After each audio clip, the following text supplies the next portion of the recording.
Ce projet est en fait la rencontre de deux programmes. Celle de l'activité d'une paroisse et d'une grande salle dédiée à l'activité de culte. Et puis celle de construire en fait des appartements.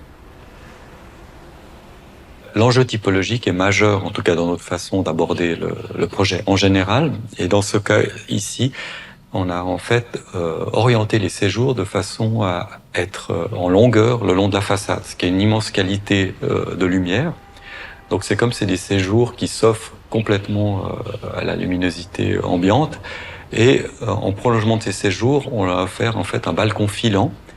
Et ça a créé le relief autant sur cour que sur rue, de donner un peu d'ombrage au séjour.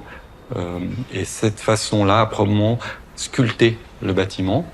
Et le point culminant étant l'auvent de l'entrée de la paroisse qui, lui, s'ouvre en fait sur l'angle de la parcelle. Le défi après de cette paroisse, c'est de dire comment amener les gens de l'extérieur jusqu'à cette très grande intériorité de l'îlot qui est ouverte seulement sur le ciel.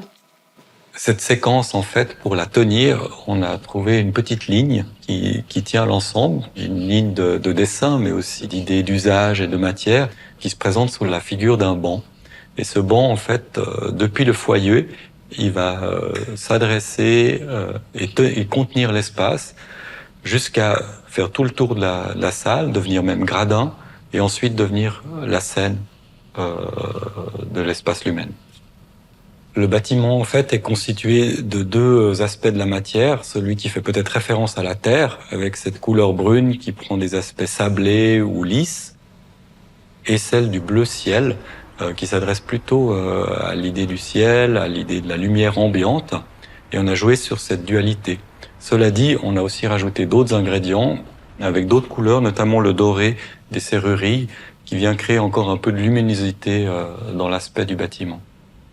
On a travaillé beaucoup les détails, et puis on a travaillé aussi avec des artisans dans une tourneuse. Et c'est intéressant de pouvoir intégrer ce savoir-faire des mains aussi dans une architecture publique.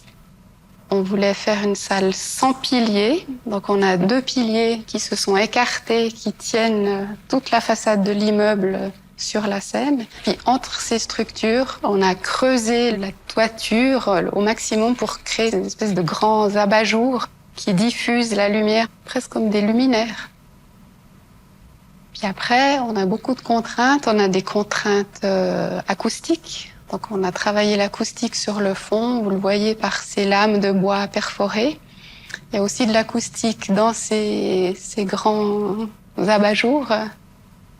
Ce qui nous plaît, c'est de mettre en place une architecture, une structure que la lumière peut utiliser. Parce que les humains, mais la lumière aussi.